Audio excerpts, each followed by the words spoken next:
sur la France, mais on peut prendre plus large. Hello Kitty, ça c'est un truc qui est intéressant, qui veut partir de France pour conquérir le monde, mais qui va aller nulle part. Donc c'est intéressant d'en parler rapidement. Tiens, je vais afficher leur site en même temps. Pas, c'est ça. Même toi, tu t'avais pas vu. Donc en gros, Hello Kitty, c'est quoi? Parce qu'il y a déjà un premier scandale qui arrive dessus. En gros, c'est un chercheur, un directeur de recherche au CNRS. Pas un directeur du CNRS, un directeur de recherche du CNRS qui a dit on va créer un truc pour s'opposer à Twitter, à X, parce qu'il y a trop de désinformation depuis qu'Elon Musk est là. Donc voilà. Donc il s'est dit on va créer Hello Kitty. Voilà, qui est ce site, tu vois, j'étais jamais allé. Pour migrer, mais de ne pas perdre ses abonnés. Voilà. Parce que c'est ça le risque, c'est quand Python X, il y a marqué. Python X, mais avec nos abonnés pour que les gens puissent continuer. Ils sont pas cons, ils veulent quand même garder leurs abonnés, quoi. Bah oui, parce que sinon c'est facile de quitter X. Mais c'est de quitter avec sa communauté. C'est pas facile de partir. Ça va même au-delà. Ils peuvent copier tout ton historique. En fait, ils ont créé un programme qui leur permet de copier tout ton historique et de le transférer sur Blue Sky. Ok, alors donc, je vous résume rapidement parce que nous, on va pas faire durer le chat jusqu'à minuit. Et donc, en gros, qu'est-ce qui se passe? Pourquoi pas en plus ça? Parce que je commence à avoir faim. Donc, d'où vient ce scandale? C'est en gros, il y a le directeur de recherche qui fonde Hello Kitty avec le logo du CNRS. Donc, c'est intéressant parce que de base, le CNRS n'est pas du tout en fait au courant. Et en fait, où est-ce que ça devient compliqué là-dessus? Puisque ce sont des gens qui se disent apartisans, apolitiques. Donc voilà, qui en soi veulent respecter la liberté d'expression. Tu vois ce que je veux dire? Et sauf qu'en fait, tout d'un coup, on a Raphaël Glucksmann qui arrive, parce qu'ils ont fait une petite sauterie. Qu'est-ce qu'il fout là, lui? Ils ont fait une soirée d'ouverture cette semaine, je crois, c'était cette semaine, payé avec des fonds, le CNRS, il y a des fonds publics, donc c'est aussi payé avec nos impôts. On est toujours content de voir que nos impôts vont lutter contre la désinformation. C'est en fait, nous, on travaille pour la réinformation, et en même temps, on paye nos impôts contre la désinformation. On est vraiment les bonnes poires du système, Marco. Il en faut. Et bref, donc qu'est-ce qui se passe avec ça? C'est Raphaël Glucksmann, lui, arrive et dit, alors quels sont ses propos? Il cite lors d'une communication publique, je ne sais plus où, j'ai organisé la sortie de X avec des chercheurs du CNRS. Parfait. Le directeur du CNRS n'étant pas au courant de cette affaire. Donc il n'y a rien qui va et le CNRS n'a jamais produit une connaissance là-dessus. N'a jamais publié de papier légal qui atteste que le CNRS travaille avec Hello Kitty. Le CNRS, à la base, c'est le Centre National de Recherche Scientifique, la seule mission du CNRS en France, c'est de produire de la science objective.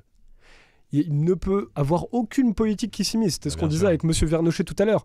Moi, j'ai eu des professeurs qui étaient probablement d'extrême gauche, des professeurs d'extrême droite. On s'en fiche de cela. C'est pas ça c'est pas la politique qui influe sur la science. Donc cette diabolisation est incroyable. En fait, ces gens, ils ont tellement l'habitude, l'impression d'être dans le camp du bien, qu'ils sont prêts à faire n'importe quoi. À dire, alors qui a dit ça? Ah merde, je l'ai pas mis dans mes notes. Il y a quelqu'un, je crois que c'est le directeur de recherche qui avait fondé, qui avait créé Hello Kitty, qui avait dit salut les fachos, on part. En parlant de ceux qui. Donc notamment, nous, on est là-dedans. C'est-à-dire que nous-mêmes, on est fachos.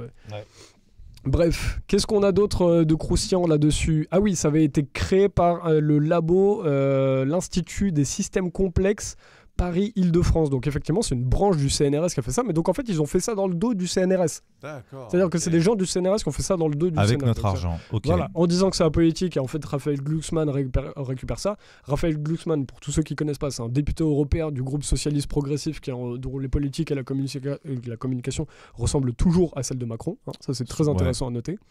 C'est vrai. Voilà, qu'est-ce qu'on peut noter d'autre? Est-ce que vous avez des questions, les gars? Ils font un point, ils disent sur leur site: faisons le point sur l'utilisation de vos données. Toute cette semaine, nos détracteurs s'en sont donnés à cœur joie et ont multiplié les inexactitudes. Et après, ils vont répéter qu'effectivement, ils récupèrent aucune donnée. Voilà, j'étais en train de regarder ça sur sur Blue Sky. Donc Blue Sky App, en fait, c'est une copie de Twitter, quoi. Voilà, c'est ça.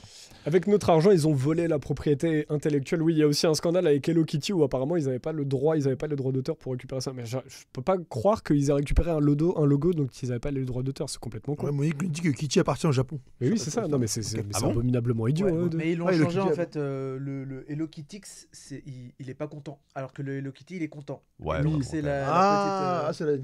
Non, mais la subtilité. Ouais, subtilité de rien du tout. Hein. CNRS a 4 milliards de budget, un objectif, c'est la recherche fondamentale. Recherche fondamentale, ouais, En tout cas, Nexus est sur Twitter et restera de toute façon là où les gens sont, il faut y aller. Et surtout, en Twitter, c'est là où on a le moins de censure. C'est là où on a le moins de problèmes. Exactement. Non, là où on a le moins de problèmes, c'est Crowdbunker. Mais bon, Exactement. Crowdbunker, malheureusement, il y a moins de gens que sur Twitter. Ils se servent de la notoriété du CNRS. Oui, c'est ça, Nathalie a raison. C'est en fait, mais c'est abominable d'essayer justement de dire, bon, on est appuyé par la science, mais déjà, il n'y a pas de la science là-dessus. Et puis, il n'y a pas d'information, il n'y a pas de désinformation. Il y a juste, en fait, du débat qu'on peut... c'est juste, c'est eux. Alors, ils disent adieu les fachos, mais c'est toujours ce qu'on dit. Parce qu'en fait, c'est eux qui refusent le débat en partant. C'est ça. Oui, exactement. Voilà. Tristan Mendes France, là. Comme Rudy Rechat qui me dit qu'il refuse l'interview parce que c'est Ah oui, Nexus. ça, c'est un cliché, C'est toujours les mêmes qui refusent le débat et disent que c'est nous les sectaires. Ah, exactement. C'est ça. C'est terrible. C'est vraiment le monde Alors que inversé. nous, quoi.